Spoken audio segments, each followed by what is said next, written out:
Yes, indeed. That's what a lot of people are looking for. So don't forget, you could keep your comments coming through. What do you expect to see on this day, election eve, and tomorrow as well, from all persons involved? Now, we're going to delve into some figures, facts as it were. But I'm going to go over to join Jide Ogunsanwo, our data analyst on this one. Millicent and I, don't worry, I'm not leaving you that far. I'm just going to be back in a moment. So, Jide... Just represent us well. That's well, Jide is the man who's got all the figures, so he'll be taking us through all of those. Now, the thing about this is that, you know what they say about, for instance, in football, you can have a winning streak, you can have a losing streak, you could have a mixed match of those, but the next match, I hear managers always tell you, well, it's not about those figures, it's about the now, or what is happening now, what happened as it was. So we'll have some figures that which you've been looking into what is going on at the moment, haven't you? Yes, because that's the #1 question on the lips of Nigerians, who will win? But again, we will not be able to answer that question today, but we'll provide some insight. But you know, the interesting thing is, exactly on this day, Chamberlain, it's been over 5 decades ago, February 15, 1965, the country of, I would call Canada, adopted their new flag. So the verdict today is, who have Nigerians adopted as the next president? Okay, we will see, but now let's go over this and take us through some of this. Now, this, you call them the keys to becoming the president. Oh yes, the keys. And that's because we've seen a persistent trend from the current president. In 2003, his first attempt, he won only 10 states, but he did not become president. 6 states from the northwest, Kano, Katsina, Kebbi, Jigawa, Sokoto, Zamfara. And 4 states from the northeast, Borno, Bauchi, Gombe, and Yobe. And though he won those 10 states, he did not become president. But here's what happened. Go back to what happened 8 years after, 2011. He won those same 10 states that he won in 2003, plus an additional 2, Kaduna and Niger State. Now, that was the first time the current president won Kaduna and Niger State in 2011. Here's what made him become president. In 2015, he won those same 10 states he won in 2003. Those additional 2 states he won in 2011, I'm talking about Kaduna and Niger State. And he then won an additional 9 states, what I call his 9 angels, Lagos, Ogun, Oyo, Osun. And then he won an additional 2 states in the north central, 3 states in the north central, Kwara, Kogi, Benue, and then he won Adamawa State. So those 9 states were what really made the difference for him in 2015. And all eyes will be on what exactly will happen in those 9 states tomorrow. You know, I just wonder what the next figure, what the next stats do tell us about all of this. I see this progression from 24 to 54. What is this about? And that's because this time the elections will be determined by much younger Nigerians. Here's what I mean. In 1985, what was the median age of Nigerians? 24 years old. In simple terms, 18 years after when Muhammadu Buhari tried to become president in 2003, that 24-year-old man had become 42 years old.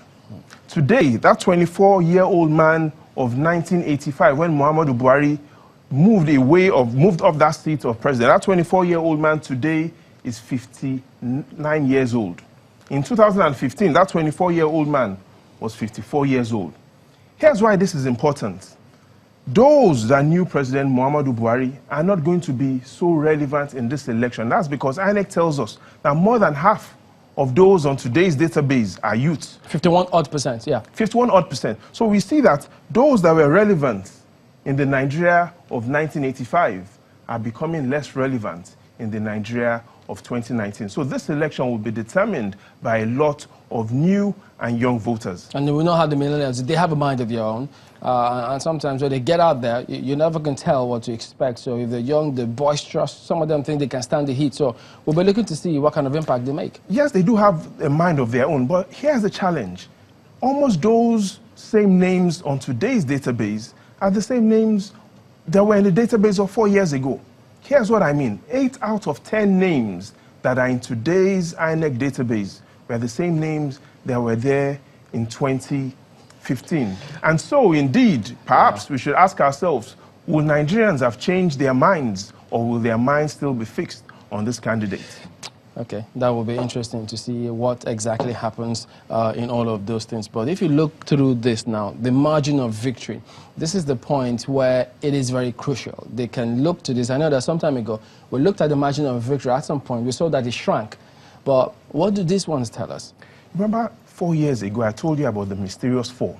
President Buhari became Nigeria's fourth president of the Fourth Republic after contesting for 4 times. And then he won the election and his results were declared in the 4th month. Well, could 4 not just only be his lucky number? 4 might be his dangerous number. Again, his longest medical vacation was for 4 months. He came back to Nigeria 4 months to the end of the year. His first speech when he came back from that 4-month vacation was exactly 4 minutes, 44 seconds. That is a statement of fact. He got off the plane when he came back at exactly 4 p.m.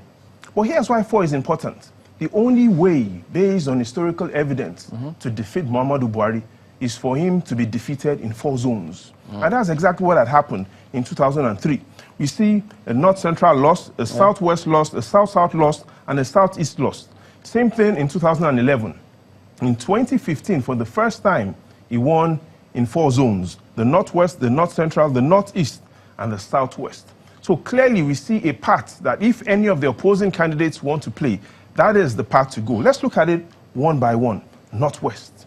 In 2015, he had a margin of 5.7 million votes. The greatest margin he got was from Kano. He had a margin of 1.7 million votes over the PDP in 2015. And here's why Kano is very important to both candidates, both leading candidates. The margin of 1.7 million votes in Kano that President Muhammadu Buhari got was more than his entire margin in the Southwest? No, that would be this one. In the Southwest. So we see the Southwest. And if you go exactly down, you see in 2015, he had the margin of only 611,000 over the PDP in the Southwest. In Kano alone, he got a margin of 1.7 million votes. So in simple terms, Chamberlain, Kano is more important to President Buhari more than the entire 17 states in the South. And so we need to keep our eyes on what will happen in Kano this time around. Katsina is also a big state. Those are the 2 states he had a margin of over 1 million votes in 2015. So we're interested in Kano and the second big K, Katsina. That will really determine what will happen in the Northwest. But here's why the leading opposition candidate is confident about Northwest. 6 out of those 10 states, Muhammadu Buhari always wins, are in the Northwest. But the NBS also tells us that these 10 states that he always wins, the total number of unemployed and underemployed Nigerians has been rising. So the opposition candidates and other opposition candidates are focusing on using jobs as a major selling point. So we'll find out if a lot of Nigerians will be moved by the job message. And as we go on, I'll share some information on jobs that will surprise you. Let's look at North Central. Okay. Again, 2 states President Muhammadu Buhari has never won in the North Central: Plateau and Nasarawa states. It will be interesting to see what exactly happens. Okay, we'll just look at maybe those groups. We'll stay away from those names now. Yep. So North Central, we see President Muhammadu Buhari with a margin in 2015 of over 700,000 votes. In Northeast as well, we see a margin. For the first 2 times, we see him winning 2011 and 2015 in the Northeast. In the Southwest, again, his margin only 611,000 votes. The evidence shows that in Oyo State, he had a wider margin over the PDP than even in Lagos State. So in the Southwest, his major advantage came from Oyo State, where over the PDP had a margin of over 200,000 votes. And then we look at the South-South and the Southeast, 2 states that President Muhammadu Buhari, 2 zones that President Muhammadu Buhari hasn't won any states in those zones. Right, so what we're going to do now, we'll have to turn those cases to, we'll refer to them as the incumbents and the leading opposition. Maybe that will put it in a better light and stay away from those naming all of those names. But, you know, the thing about all of these figures is that don't forget that some of those background information about political alignments and realignments, which also plays some part in this 611,777 margin, which we see here, which although sometimes the stats may not exactly look at the build-up to this big one, which is what we see now, but we may need to come back to all of this and finish this up in a moment. Not to worry. But here's what you shouldn't forget. 4 zones will be critical and are critical to whoever wants to become president. 4 zones. 4 zones. The Northwest, the North Central, the Northeast, and the South-South. Why is this important? It's important because, again, there are 9 angels that determined what happened in the 2015 election. And by 9 angels, I'm talking about 9 new states that determined how the incumbents won. Lagos, Ogun, Oyo, Osun, Ondo. And then we had those 4 states in the north, Kwara, Kogi, Benue, and Adamawa. Those were the 9 states that changed the results for the incumbents. But here's why this is important. It is the margin of victory that wins votes, not exactly what you score. And so if you look at what happened in the Southwest, even though the incumbent scored over 700,000 votes, exactly 792,460 votes, even though those numbers came big in Lagos, let's look at the margin. Lagos, you only got a margin of 160,000 votes. That is the incumbent. Look at what happened in Oyo. Even though the incumbent had lower votes, he had higher margins. Again, the trick is to win an election, you do not need more votes. You need more margins. And so in the Southwest, we see those margins. Oyo, a margin of 225,000. Lagos, a margin of 160,000. Osun, 133,000. Ogun State, 100,000. Ondo, 48,000. And the incumbent lost in Ekiti State. So we need to focus on when the results start coming in, not just on the exact results, but the margin of victory. Again, why this is important is the margin of victory for the incumbent in 2015 in Kano State was 1.7 million. In simple terms, which I mentioned earlier, Kano State for the incumbent is more important than all the states in the Southwest. The incumbent has never won a state, and the South-South, statement of fact. The incumbent has never won a state, and the Southeast as well, statement of fact. And so what we'll see when the results start coming in is to look at what margins, and if possible, it will win some of those states in the South-South and Southeast. So it's going to be an interesting result of margins, not just an interesting result of exact votes. Okay, so if you could highlight that one now, and then we'll just go ahead and show now. There's the 20%, 25%. This is the big 25%, as many have come to define it as. And could you tell us why they look at it in that way? The reason why this is important is everybody, and we've seen 73 candidates wanting to take the incumbent seats. But then again, the law shows that you must score a minimum of 25% in 2/3 of all the states. And that has always been even a challenge for the incumbent, and it will also be a challenge for whoever wants to take a seat. For instance, there are 10 states today that the incumbent has never even scored up to 25%. He's never scored 25% in any of the states in the Southeast. He's never scored 25% in any of the states in the South-South, excluding Edo State, where for the first time in 2015, he scored 25%. So while we'll be looking at the results as they come in, especially the margins of victory, emphasis on margins of victory, we'll be looking at how not just the incumbents, the leading opposition party, Alhaji Atiku, and the other over 70 candidates will work towards ensuring that they get 25%. And that is the real challenge the other third force have, not just to be able to win the election. Again, we can't totally rule them out and say it is impossible for them to win.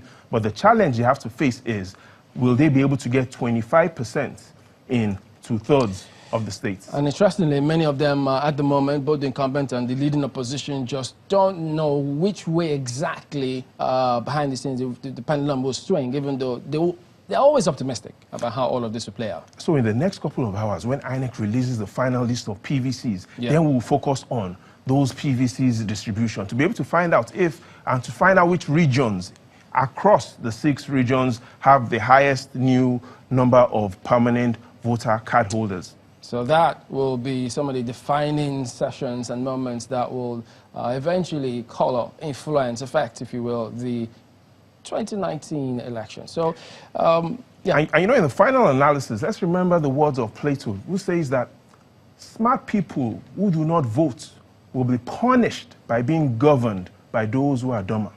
So it's about time that everyone stands the heat in the kitchen and make your vote count.